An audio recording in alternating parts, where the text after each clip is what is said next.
తను మొదటగా ఏమై ఉన్నాడంట? నీతిపరుడుగా ఉన్నాడు. నీతిపరుడుగా ఉండటము మాత్రమే కాదు, తన తరములలో నిందారహితుడనై ఉండెను. తన తరమంతటిలో కూడా, ఒక్క తరం కాదండి, 2 తరాలు కాదు, ఈ తరము వరకు కూడా మనము నోవాహు గారు నీతిపరుడని చదువుకుంటున్నామని అంటే ఎంత నీతిపరుడో కదండి, ఎంత నిందారహితుడో. ఎన్ని పనులు చేసినప్పటికీ కూడా తాను నింద లేకుండా బతికాడు అని అంటే అంతగానే బట్టి పరిశుద్ధ గ్రంథంలో నోవాహు గారు నిందారహితుడుగా ఉన్నాడని వ్రాయబడి ఉన్నది.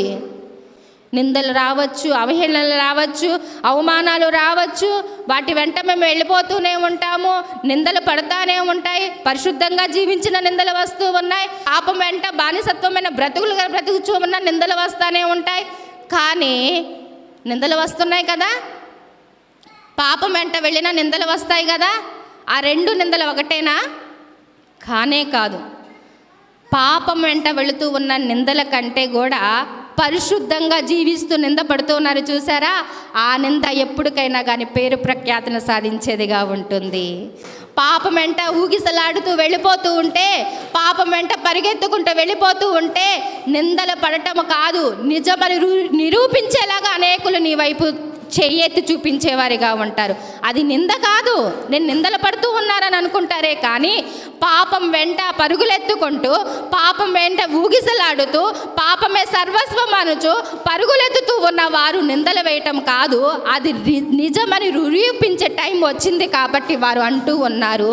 దాని నుంచి నీవు తొలగించాలనేమో, వాటి వైపు వెళ్లకుండా నీవు తొలగించబడాలనేమో, దేవునికి దగ్గరగా రావాలని నీ తప్పులు తెలియపరుస్తబడుతూ ఉంటే, నా ఇష్టం వచ్చిన జీవితాన్ని నేను జీవిస్తానులే అని అనుకుంటే ఎంతకాలం దేవునికి దూరంగా ఉంటావు? నోవాహు వలె కృపనొందిన వాడిగా నువ్వు ఉండటానికి ఇష్టపడటం లేదా? నోవాహు వలె నీతిపరుడుగా ఉండటానికి నేను ఇష్టపడటం లేదా? నోవాహు తరాలలో అంతటిలో కూడా నిందారహితుడుగా ఉన్నాడంట. నీ తరాలలో నీవు నిందారహితుడుగా ఉన్నావా? నీ ఇంటి వారి మధ్య నిందారహితుడుగా ఉన్నావా? నీ బంధువుల మధ్య నీవు నిందారహితుడుగా ఉన్నావా? నువ్వు ఏ పనైనా చేయని, ఎంత కష్టమైనా చేయని, ఎంత శ్రమ అయినా పడని, నీవు నిందారహితుడుగా ఉంటే ఒకానొక సమయంలో అదే నిన్ను ఫలభరితమైన జీవితాలను పొందుకునే జీవితాన్ని చేసేదిగా ఉంటుంది. నిందలు పడినా పర్వాలేదు, పరిశుద్ధంగా జీవించటం అలవాటు చేసుకోవాలి. అవహేళన పడినా పర్వాలేదు, పరిశుద్ధంగా జీవించటము ఆతృత కలిగి జీవించే వారి వలె ఉండాలి. ఈ నోవాహు గారు కృపనొందిన వాడు మాత్రమే కాదు, తన తరములన్నిటిలో కూడా నిందారహితుడుగా ఉన్నాడంట. నిందారహితుడుగా నీవు ఉండాలని అనుకుంటే మాత్రం నోవాహు గారి వలె జీవించటానికి నీవు సిద్ధపడుతూ ఉన్నావా? నీ జీవితం దేని కొరకు నువ్వు సిద్ధం చేసుకుంటూ ఉన్నావు? నీ యొక్క ఆలోచనలు దేని కొరకు నువ్వు సిద్ధం చేసుకుంటూ ఉన్నావు? నీ తలంపులు దేని కొరకు నువ్వు సిద్ధం చేసుకుంటూ ఉన్నావు? నీ యొక్క విధి విధానము, నీ జీవితం అంతా దేని కొరకు నువ్వు సిద్ధం చేసుకుంటూ ఉన్నావు? సిద్ధపరచబడిన యొక్క మార్గంలో నువ్వు వెళ్ళాలే కానీ సిద్ధపరచబడిన మార్గంలో నువ్వు వెళ్ళటానికి వీలు లేదు. ప్రియ దేవుని బిడ్డలారా, దేవుడు నీ కొరకు సిద్ధపరిచిన మార్గము ఒకటి ఉన్నదని గుర్తు ఎరిగి ఆ మార్గంలో వెళ్ళేవారిగా మనము ఉండాలన్నమాట. నోవాహు గారు నీతిపరుడు, 2వది కృపనొందినవాడు, 3వది నిందారహితుడు. ఇంకా చూసుకున్నట్లయితే ఆయన నోవాహు గారు ఎవరితో నడిచారు? నోవాహు గారు ఎవరితో నడిచారో చూడండి. ఆదికాండము 6వ అధ్యాయము 9వ వచనం లాస్ట్లో చూడండి. ఆదికాండం 6వ అధ్యాయం 9వ వచనం లాస్ట్లో, నోవాహు దేవునితో కూడా నడిచినవాడు. నోవాహు ఇప్పుడు ఎవరితో నడిచినవాడంట? దేవునితో నడిచినవాడు.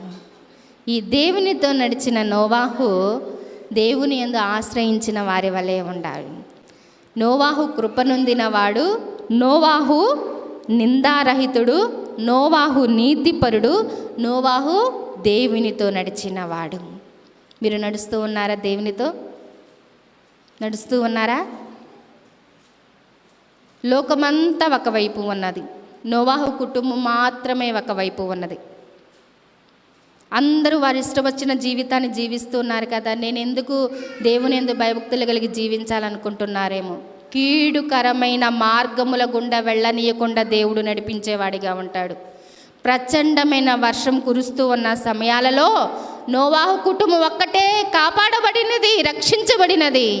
ఆదికాండము 6వ అధ్యాయము 9వ వచనములో మనము చూసుకున్నట్లయితే నోవాహు వంశావళి ఇదే.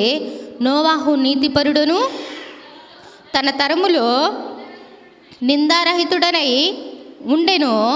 నోవాహు దేవునితో కూడా నడిచినవాడు. ఇప్పుడు ఎన్ని మనకు అర్థమైనాయండి నోవాహు జీవితంలో? ఇప్పుడు మనకు ఎన్ని తెలిసి ఉన్నాయి? 1, నోవాహు దేవుని దృష్టి యందు ఉన్నాడు, కృపనొందినవాడుగా ఉన్నాడు, నీతిపరుడుగా ఉన్నాడు, నిందారహితుడుగా ఉన్నాడు, దేవునితో నడిచిన వాడిగా ఉన్నాడు.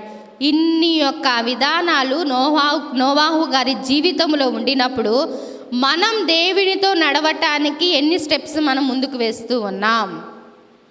లోకమంతా ఒకవైపు ఉన్నది, నోవాహు గారి యొక్క కుటుంబం మాత్రమే ఒకవైపు ఉన్నది.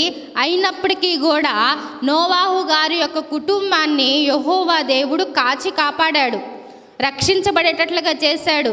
తన కుటుంబము ద్వారానే ఈ భూమి మీద అనేకులను ప్రజ్వలించేటట్లుగా, తన కుటుంబం ద్వారానే ఆశీర్వదించబడేటట్లుగా, తన కుటుంబము ద్వారానే విస్తరింపచేసేటట్లుగా చేసి ఉంచాడు దేవుడు.